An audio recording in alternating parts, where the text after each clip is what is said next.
नमस्कार, मैं अभय कुमार आपका स्वागत करता हूं। आपका फेसबुक पेज के माध्यम से अभय कुमार सर और जो हमारा यूट्यूब चैनल है वो है biology by Abhay Kumar sir के माध्यम से। आज हम पढ़ने वाले हैं बेटा टॉपिक क्लास 11th के सेकंड चैप्टर है। वह चैप्टर का नाम है बेटा बायोलॉजिकल क्लासिफिकेशन और टॉपिक का नाम है बेटा बैक्टीरिया या हम बोल सकते हैं जीवाणु। ठीक है,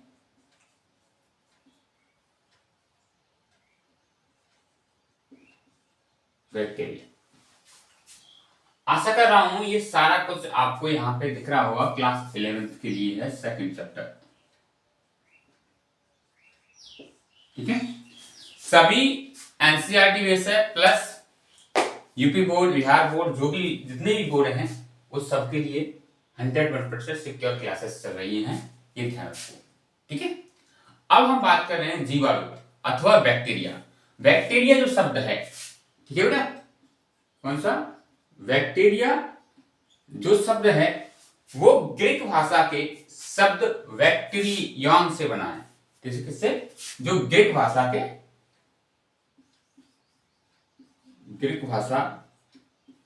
का शब्द है, वह शब्द कौन सा बेटा? वो है बैक्टीरियन। ठीक है, बैक्टीरियन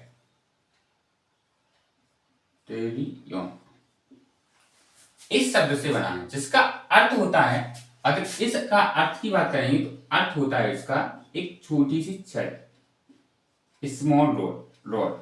क्या बेटा? स्मॉल रॉड या स्मॉल स्टिक, इसका अर्थ होता है। जीवाणु सूक्ष्मदर्शी एक कोश के पादप होते हैं। जीवाणु जो होते हैं या बैक्टीरिया जो होते हैं वो क्या होते हैं बेटा? सूक्ष्मदर्शी और एक कोशिकीय क्या होते हैं? पादप होते हैं। आशा कर रहा हूं ये सभी आपको यहां पे समझ में आ रहा होगा। जिनमें बेटा पर्णहरिण नहीं पाया जाता। क्या नहीं पाया जाता इनमें? पर्णहरिण नहीं पाया जाता है। आगे देखो, तथा जो विखंडन की क्रिया द्वारा जनन करते हैं। कौन सी क्रिया द्वारा? विखंडन की क्रिया द्वारा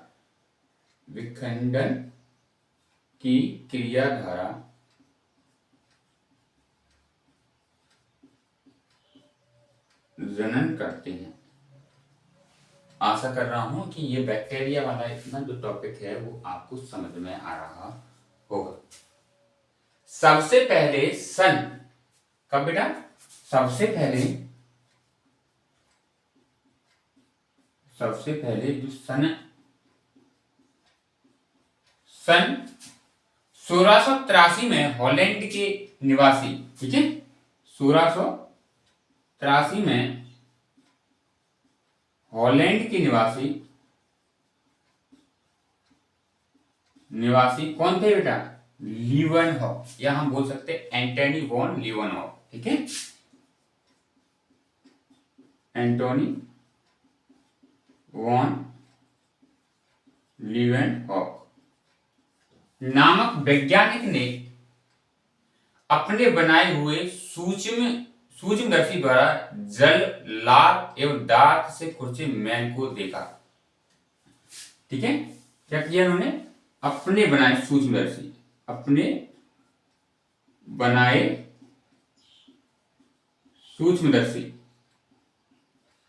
जिसमें इन्होंने क्या किया बेटा? जल लार और दांत के खुरचे मैल, ठीक है, खुरचे मैल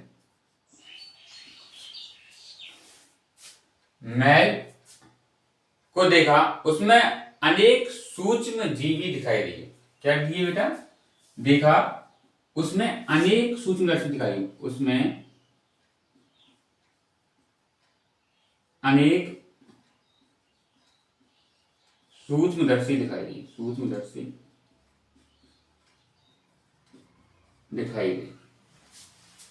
दिखाई दिए।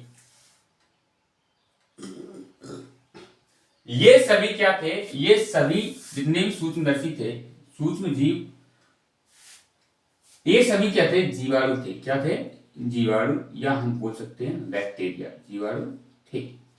आशा कर रहा हूं ये जो मैंने आपको यहाँ पे लिखाया है वो सारा कुछ आपको प्रॉपर वे में दिखाई दे रहा होगा और समझ में आ रहा होगा।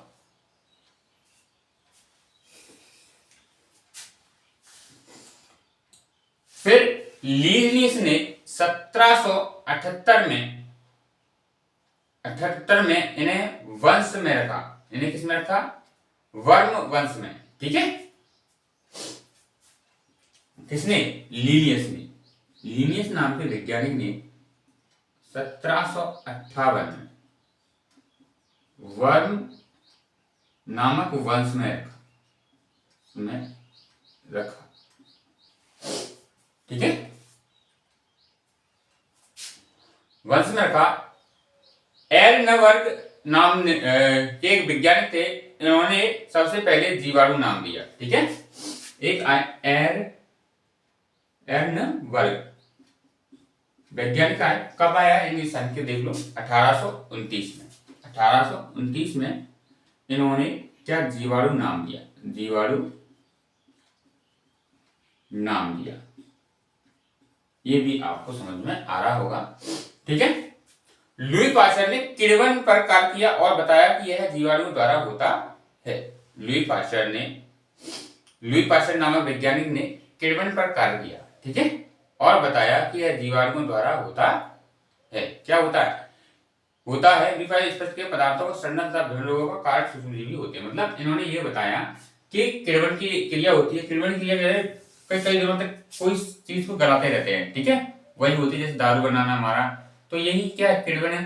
तो इन्होंने कहा कि जो रोग हो रहे हैं, ठीक है, ये कोई गल रहा है, सड़ रहा है, वो किसके कारण हो रहा है, जीवाणुओं के कारण हो रहा है। ठीक है, जीवाणुओं के कारण हो रहा है। किण्वन पर कार्य किया किसने, लुई पास्चर नाम के वैज्ञानिक ने बताया कि कोई चीज गल रही है या सड़ रही है, वो किसके कारण हो रही है, गलना या सड़ना, वो सब किसके कारण हो रही है बेटा, जीवाणुओं के कारण हो रही है। जीवाणुओं के कारण हो रही है। आशा कर रहा हूं ये सभी आपको समझ में आ रहे होंगे। लुई पास्चर ने 1865 ने अपने कार्य के आधार पर रोगों की उत्पत्ति रोगाणुओं द्वारा सिद्धांत प्रतिपादित किया। कब किया, 1865 में इन्होंने एक सिद्धांत दे दिया। इन्होंने यह कह दिया कि रोगों की उत्पत्ति रोगाणुओं द्वारा सिद्धांत प्रतिपादित किया। ठीक है, अपने कार्य के आधार पर इन्होंने कहा कि रोगों की उत्पत्ति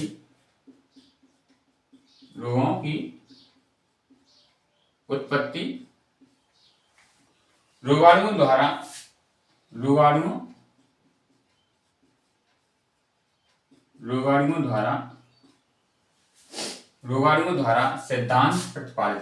सिद्धांत प्रतिपादित किया। आशा कर रहा हूं ये सभी आपको समझ आ रहे होंगे अच्छी तरीके से।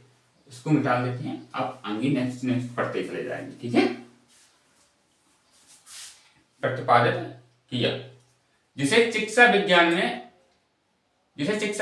बहुत ही शीघ्र ही स्वीकार किया। किसने, चिकित्सा विज्ञान के ने, ठीक है, बहुत जल्दी स्वीकार किया।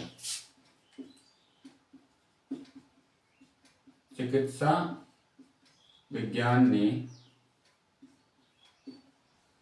बहुत जल्द स्वीकार किया।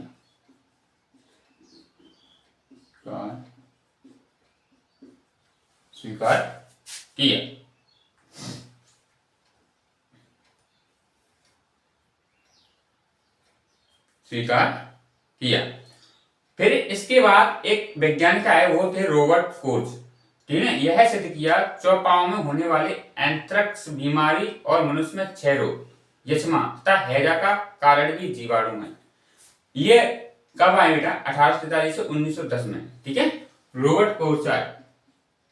रॉबर्ट कोर्स ने यह सिद्ध किया बेटा, जो चार पांव मतलब जो हमारे पशु होते हैं उनमें जो खुरपका बोलते हैं वह रोग, और मनुष्य में होने वाला यक्ष्मा या हम बोल सकते हैं टीबी या हम बोल सकते हैं हैजा, ये रोग किससे होते हैं बेटा? जीवाणुओं द्वारा होते हैं, ठीक है। एंथ्रेक्स रोग, ये एंथ्रेक्स के चौपाओं में होने वाला है, ठीक है। यक्ष्मा मनुष्यों में, और क्या बेटा? हैजा। ये सभी रोग किससे हो रहे हैं? जीवाणुओं से हो रहे हैं। किससे बेटा? जीवाणुओं से हो रहे हैं। एंथ्रेक्स, यक्ष्मा, हैजा जीवाणुओं से हो रहे हैं। किसके कारण हो रहे हैं बेटा? जीवाणुओं से हो रहे हैं। इसी वैज्ञानिक ने प्रथम जीवाणु का कृत्रिम आर्टिफिशियल कल्चर किया। किसने? रॉबर्ट कोर्स ने। इसी ने किया गया जीवाणुओं का आर्टिफिशियल कल्चर या हमको कृत्रिम संवर्धन किया, ठीक है। कृत्रिम संवर्धन किया किसने? रॉबर्ट कोर्स ने। अब हम कह सकते हैं कि ये आपको अच्छी तरीके से ये टॉपिक समझ में आया होगा। फिर इसके बाद एक वैज्ञानिक आए बेटा, वो थे जोसेफ लिस्टर ने जीवाणुओं के संबंध में पूरी रोजी मत प्रस्तुत किया। जोसेफ लिस्टर, ठीक है। जोसेफ लिस्टर ने पूतिरोधी, क्या बेटा? पूतिरोधी मत प्रस्तुत किया। पूतिरोधी मत क्या किया? प्रस्तुत किया। अब जीवाणुओं का अध्ययन इतना महत्वपूर्ण हो गया कि जीवाणु अध्ययन की एक अलग शाखा बन गई, ठीक है। जीवाणु अध्ययन की एक अलग शाखा बन गई। अध्ययन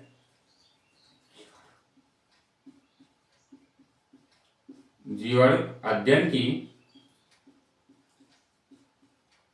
एक अलग शाखा बनेगी। अलग शाखा बन गई। अलग शाखा बन गई। अब उसे हमने क्या बोला बेटा? बैक्टीरियोलॉजी या जीवाणु विज्ञान। क्या बोला बेटा? जीवाणु विज्ञान। जीवाणु विज्ञान अलग शाखा का नाम क्या है? जीवाणु विज्ञान, या हम बोल सकते हैं बेटा बैक्टीरियोलॉजी, ठीक है। बैक्टीरियोलॉजी,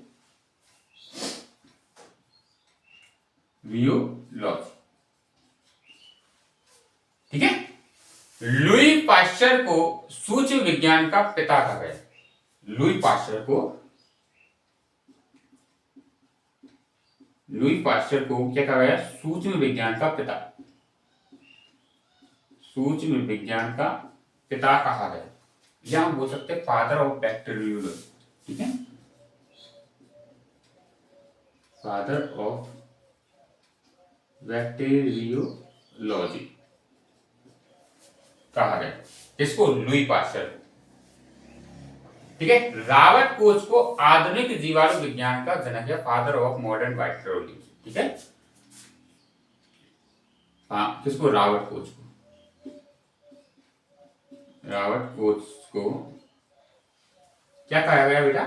रॉबर्ट कोच को कहा गया क्या? Modern bacteriology, father of modern bacteriology, ठीक है। आधुनिक फादर ऑफ बैक्टीरियोलॉजी,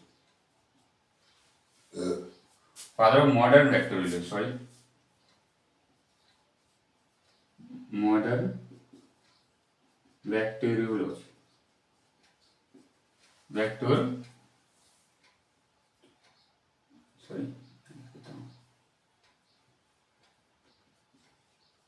बैक्टीरियो, ठीक है। अब देखो ये चीज आपको यहां पर समझ में आई होगी। सूक्ष्म सूक्ष्म जीवों के संबंध में अधिकांश खोजें 1885, ठीक है। यहां पे लिख देता हूं मैं, थोड़ा से रफ कर देता हूं।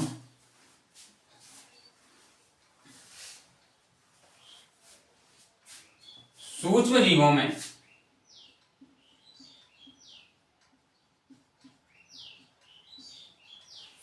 जीवों की जो अधिकांश जो खोजें हुई थी वो 1885 से लेके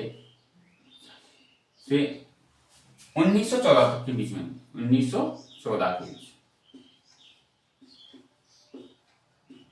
बीच में। इस काल को सूक्ष्म जीवों का युग था, गोल्डन एज ऑफ माइक्रोबायोलॉजी कहते हैं। इस काल को, ठीक है, इस समय को बोलते बेटा सूक्ष्म जीवों का स्वर्ण युग। सूक्ष्म जीवों का स्वर्ण युग क्या, या हम बोल सकते हैं बेटा, क्या बोलते हैं, the golden age of microbiology, the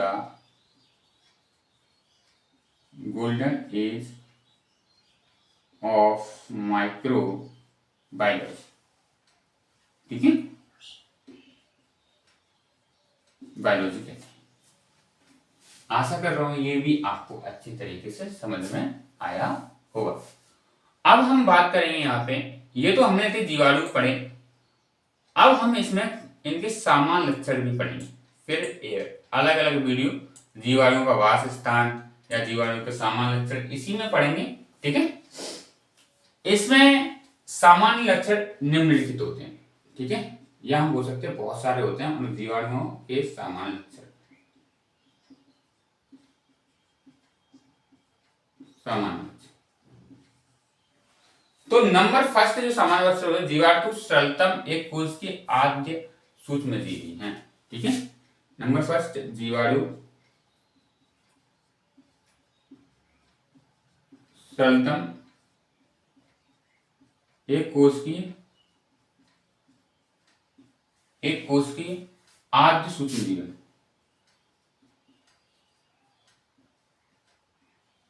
आद्य सूक्ष्म जीव, आद्य सूक्ष्म जीव है। ये सर्वव्यापी होते हैं। सर्वव्यापी का मतलब थे, हम कह सकते हैं बेटा ये सभी जगह पाए जाते हैं, जल थल वायु सभी में पाए जाते हैं, ठीक है, पाए जाते हैं। ये 78% डिग्री सेल्सियस, ठीक है, 78 डिग्री सेल्सियस का टेम्परेचर सहन कर सकते हैं गर्म जल स्रोतों में, ठीक है, गर्म जल स्रोतों में बर्फ में भी पाए जाते हैं। किसमें बेटा, बर्फ में भी पाए जाते हैं, बर्फ में भी पाए जाते हैं, पाए जाते। जीवाणु तरल हाइड्रोजन, तरल हाइड्रोजन का टेम्परेचर -190 या 190 डिग्री सेल्सियस ताप पर भी जीवित रहते हैं, ताप पर भी जीवित रहते हैं, जीवित रहते हैं, ठीक है। अब देखो यहाँ पे इनमें कोशाभित्ति पाई जाती है, क्या पाई जाती है, सेल होती है, इनमें कोशाभित्ति पाई जाती है, पाई जाती है। नंबर 4, इनमें लवक माइटोकॉन्ड्रिया गोल्गी अंत प्रकार के अंगक नहीं पाए जाते हैं, ये ध्यान रखना, इसके कोई अंगक नहीं होते। जीवाणु कोशिका में आरंभिक केंद्रक पाया जाता है, अतः जीवाणु कोशिका प्रोकैरियोटिक कहलाती है, ठीक है। आरंभिक केंद्रक पाया जा रहा है, केंद्रक, और क्या बेटा, आरंभिक केंद्रक पाया जाता है, और क्या पाया जाता है, इन्हें प्रोकैरियोटिक कहते हैं, ठीक है, इन्हें प्रोकैरियोटिक जीवाणु या कोशिका कहते हैं, प्रोकैरियोटिक कोशिका कहते हैं, कोशिका कहते हैं। इनमें जो राइबोसोम्स होते हैं वो 70S प्रकार के होते हैं, राइबोसोम 70S प्रकार, राइबोसोम्स 70S प्रकार के होते हैं,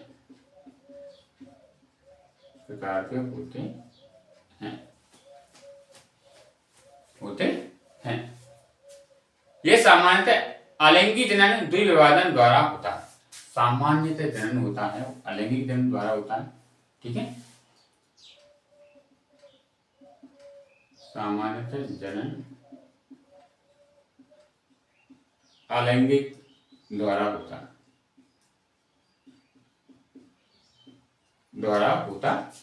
है।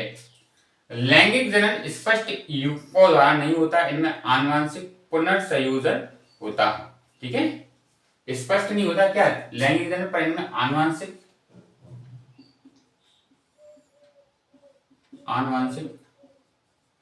पुनर्संयोजन द्वारा। अब नेक्स्ट देखो, यहां मैंने आपको जीवाणु को समझाने का प्रयास किया, लग रहा है आपको समझ में भी आया होगा। ठीक है, अब हम पढ़ेंगे जीवाणुओं का वासस्थान और जीवाणुओं का आकार और बहुत सारे टॉपिक जो हम इसमें पढ़ने वाले हैं। ठीक है, जैसे गोलाकार कोकाई, माइक्रो कोकाई, साइसनिक, ये सभी हम इसी वीडियो में, नेक्स्ट वीडियो में से कवर करेंगे। वीडियो देखने के लिए बेटा बहुत बहुत धन्यवाद आपका।